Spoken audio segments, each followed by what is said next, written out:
Uma breve história do conservadorismo em nossa história. Tá interessado em saber? Quer conhecer mais? Vem conosco. Mas antes, dá o seu joinha, se inscreve no canal se já não for inscrito, aperta o sininho para ser notificado e por que não, meu irmão? Se você gostar do nosso conteúdo, compartilhe em todas as redes sociais.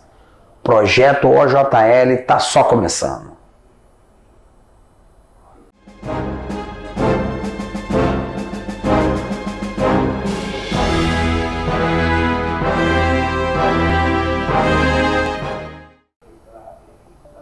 Olá, meus amigos, aqui quem fala é o Wellington Calegari. Um breve resuminho do conservadorismo em nossa história. Tem que começar pelo Brasil Império. No Brasil Império, após a abdicação do imperador Pedro II, o chamado Partido Brasileiro, que era o partido que reunia basicamente a oligarquia administrativa, política e judiciária que estava se formando no Rio de Janeiro em torno da administração pública e que se opunha aos interesses da elite comercial que antigamente bancava o partido português, não é? Esse Partido Brasileiro ele se dissolve. Nós sabemos dessa breve história, nós tivemos, era basicamente um partido de cunho liberal clássico, que vai se dividir. Nós vamos ter os restauradores, que são resquícios do antigo partido português, vamos ter os liberais exaltados, os liberais moderados, e os liberais moderados, por sua vez, vão se dividir em regressistas e progressistas. Os regressistas, no período regencial, vão dar origem, já no segundo reinado, ao Partido Conservador. Foi o primeiro e único partido com esse nome de destaque na história brasileira. Durante o segundo reinado, entre 1840 e 1889, nós vivemos uma espécie de bipartidarismo, com exceção de alguns momentos, como no Gabinete da Conciliação, ou algumas divisões que o Partido Liberal teve, mas basicamente você tinha dois partidos, o Partido Liberal e o Partido Conservador, sendo que, embora ambos fossem muito parecidos em alguns aspectos, divergiam em questões como a velocidade da emancipação ou não da escravidão, o maior poder do imperador no uso do seu poder moderador, dentre outras questões, como comércio livre internacional ou não. É interessante notar que o Partido Conservador teve figuras emblemáticas, como por exemplo o regente Araújo Lima, depois Marquês de Olinda, e o grande Visconde de Ouro Preto, que, entre outras coisas, além de ter liderado o gabinete mais longo da história do Império, entre 1871 e 1875, foi responsável pela principal lei de combate à escravidão no Brasil antes da Lei Áurea, que foi a Lei do Ventre Livre, assinada em 1871. Então veja bem, já naquela época os conservadores na nossa política obtiveram mais vitórias de liberdades que o próprio Partido Liberal. Infelizmente, o período imperial foi encerrado de maneira abrupta através de um golpe de Estado que os militares, sob o comando do Marechal Deodoro da Fonseca, perpetraram em 15 de novembro de 1889.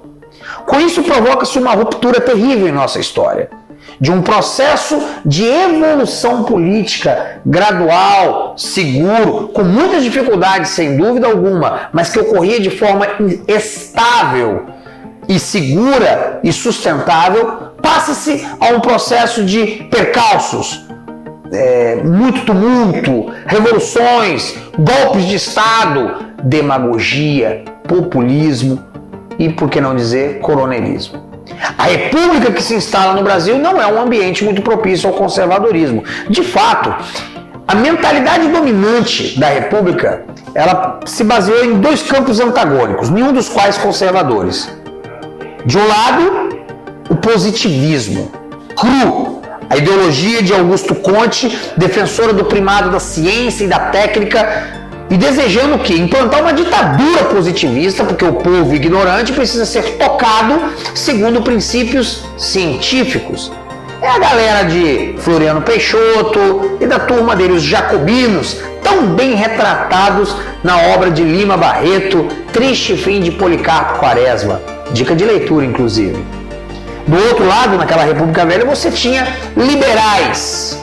Liberais, nada conservadores, embora tivessem, pelo menos a seu favor, o fato de defenderem uma economia mais livre.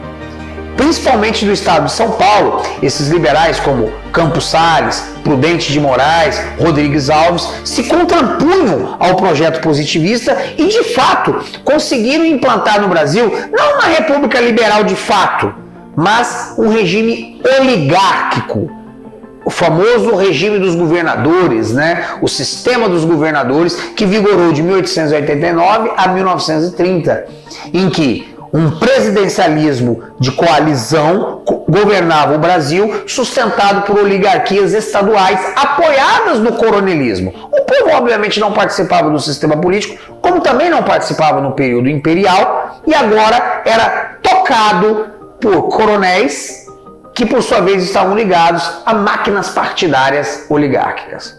Os positivistas, derrotados inicialmente nessa luta, ficaram, porém, enfornados nos quartéis, doutrinando gerações e mais gerações de nossos militares do Exército e da Marinha, sem espaço para conservadorismo. Chega-se então aos anos 30. Com a Revolução de 30, Getúlio Vargas, herdeiro do projeto positivista que ele havia conhecido no Rio Grande do Sul, chega ao poder. Chega ao poder, numa época de grande efervescência e de brigas políticas internacionais. Vargas vai inaugurar a era do populismo, que é o quê? Líderes que recorrem diretamente ao apoio das massas por meio de políticas assistencialistas, carisma pessoal e discursos altamente demagógicos e supostamente nacionalistas. Vargas vai oscilar entre a direita e a esquerda, mas quando ele está na direita, a direita dele é uma direita de cunho fascista, de cunho nacionalista, positivista, nunca conservador. De fato, na era Vargas, vamos ver muitas das modificações que vão modernizar ainda mais o Brasil, indo contra algumas das nossas tradições cristãs mais importantes. Haja visto que foi na era Vargas que a imagem do Brasil carnavalesco se consolida com a ajuda de Walt Disney, da Rádio Brás, apoiada pelo governo federal, dentre outras campanhas de comunicação de massa. Depois de 1945, já no período pós-era Vargas, embora ele ainda tivesse mais um governo, nós vamos ter um período de transição. O populismo se torna a marca dominante da política brasileira. Tanto os políticos de esquerda como os políticos de direita não conseguem ter força política se não forem capazes de, basicamente, encantar as massas populares, principalmente por meio do assistencialismo, que eles aprenderam com o Getúlio Vargas. Então você vai ter políticos tanto como Adhemar de Barros, como também Leonel Brizola, políticos de ambos os extremos, mas que recorrem ao populismo.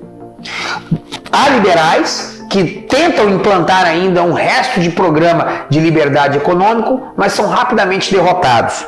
O projeto de intervenção política, econômica e cultural do Estado segue firme e forte. Após a década de 40 e 50, vamos viver a era do desenvolvimentismo. O Estado tomando as rédeas do poder político e cultural, enquanto na mídia, grandes grupos de comunicação como Rede Globo, Grupo Abril, SBT, que depois vai surgir, e outros, vão começar a moldar o imaginário brasileiro contra as tradições mais antigas do nosso povo. Especialmente a partir dos anos 70, essa destruição cultural, moral do povo brasileiro vai ficar ainda mais veloz, levando a um grande aumento do número de divórcios, dissolução das famílias, aumento da promiscuidade sexual, dentre outras coisas. Contra essas tentativas desagregadoras, contra essa sistemática desagregação cultural e moral do Brasil, algumas pessoas vão se erguer. Não partidos conservadores, mas pensadores. Vamos ter alguns pensadores cristãos, como Alceu de Amoroso Lima, vamos ter Gustavo Corsão, isso no campo da cultura. Na política, aquele que é para mim o grande gigante conservador do século XX, Carlos Werneck Lacerda. Ele vai levantar essa bandeira com unhas e dentes, tanto sendo um jornalista que tentou e quase conseguiu demolir o getulismo no Brasil, como também político. Seja no Congresso Nacional, seja como governador do estado da Guanabara, antigo Distrito Federal, atual cidade do Rio de Janeiro. Lacerda vai levantar muito firmemente dentro do seu partido, a UDN, as bandeiras de uma direita conservadora, raquítica ainda no Brasil, que tinha nele o seu grande expoente. Não à toa, é Carlos Lacerda o grande líder civil da reação anticomunista que culminará no movimento contra-revolucionário de 1964, que alguns chamam de golpe de 64. Essa revolução, ou contra-revolução de 64, que impediu a comunização do Brasil, ou pelo menos a transformação da nossa república em uma república sindicalista, ela infelizmente teve também o triste efeito de cortar na raiz, a evolução do pensamento político conservador que estava ocorrendo. O próprio Carlos Lacerda foi vítima desse movimento militar que cassou seus direitos políticos em 1968. Os militares, herdeiros daquela tradição positivista que nós já falamos, de que a técnica e a ciência resolvem tudo e que a política é um apêndice desnecessário, vão se dedicar a um processo de usar a classe política por eles mesmos corrompidas apenas para carimbar as decisões técnicas já tomadas pelo seu aparato burocrático. Então a classe política de direita morre, enquanto que a esquerda, embora esmagada nos campos de batalha, como aconteceu graças à destruição dos movimentos guerrilheiros pelos órgãos de segurança do Estado, mas vai encontrar sua saída onde? Nas universidades, nos jornais, nos meios de comunicação, fazendo aquela revolução cultural que nós já citamos neste mesmo vídeo. Então, ao longo dos anos 70 e 80, o pensamento conservador praticamente morre no Brasil e a avalanche progressista avança. E assim vai ser nos anos 90, nos anos 2000, a ponto de parecer ser um consenso universal. Neste momento, é preciso relembrar aquele homem que foi, sem dúvida alguma, o paladino da ressurreição do conservadorismo e, por que não dizer, do pensamento cristão conservador político do nosso Brasil, que foi o falecido mestre Olavo de Carvalho.